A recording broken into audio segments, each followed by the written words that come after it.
பற்றி நீங்க பேசுறீங்க செய்தியாளர் தான் பொறுமை கடலின் பெரிது அப்படின்னு சொல்லியிருக்கீங்க.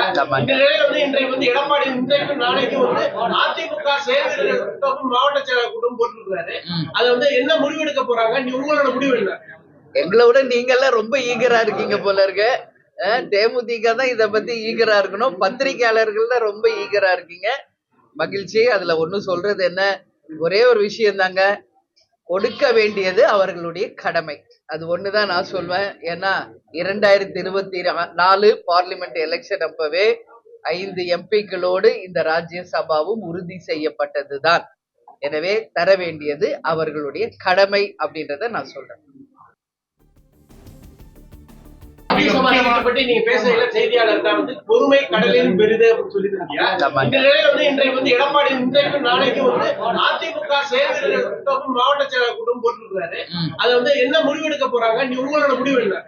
எங்களை விட நீங்க எல்லாம் ரொம்ப ஈகரா இருக்கீங்க போல இருக்கு. தேமுதிக தான் இத பத்தி ஈகரா இருக்கணும். பத்திரிகையாளர்கள் தான் ரொம்ப ஈகரா இருக்கீங்க.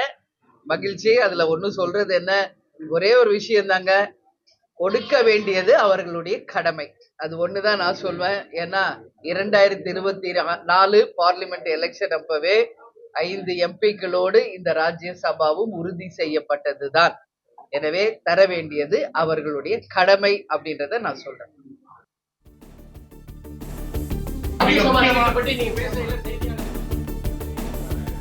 உறுதியளித்தபடி ராஜ்யசபா சீட் தரவில்லை என்றால் என்ன செய்வது என்று தேமுதிக பிறகு பார்த்துக் கொள்ளும் என்று பிரேமலதா கூறியிருக்கிறார். விவரங்களை இணைப்பில் காத்திருக்கும் செய்தியாளர் சிவபிரகாஷ் வழங்கிட கேட்கலாம்.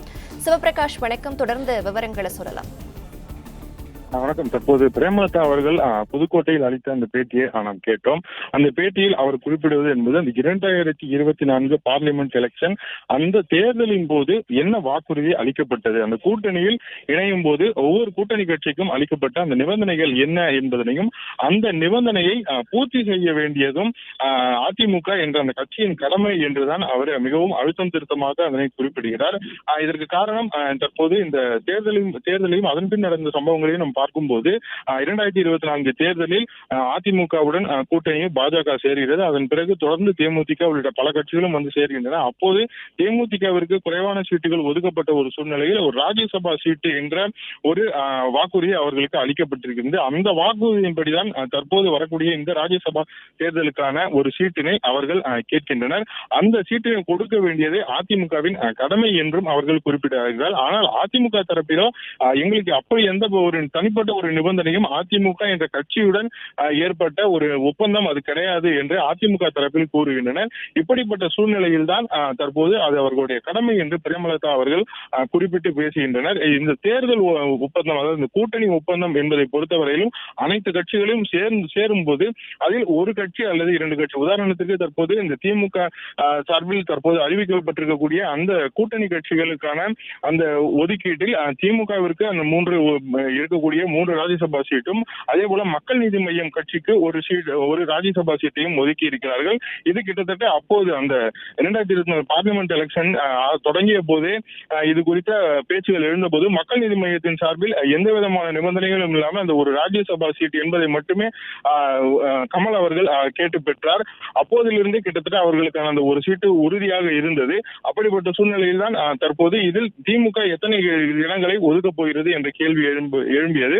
அப்படிப்பட்ட சூழ்நிலையில் தான் திமுகவிற்கு 3 சீட்டுகளும் மக்கள் நீதி மையம் கட்சிக்கு 1 சீட்டு என்று திமுகவில் ஒதுக்கி இருந்தார்கள். அதுபோலவே தான் அதிமுகவிலும் அடுத்ததாக இது போல ஒரு ஒப்பந்தத்தை வெளியிடுவார்கள் அல்லது யார் யாருக்கு எந்தெந்த சீட்டு என்பதை ஒதுக்குவார்கள் என்று எதிர்பார்க்கப்பட்டது. ஆனால் இதுவரையிலும் அதிமுக தரப்பிலிருந்து தேமுதிகவிற்கு ஆதரவாக எந்தவித ஒரு அறிவிப்பும் வராத ஒரு காரணத்தினாலேயே தற்போது அவருடைய கடமை என்று மேலும் அழுத்தம் திருத்தமாக பிரேமலதா அவர்கள் கூறியிருக்கிறார்.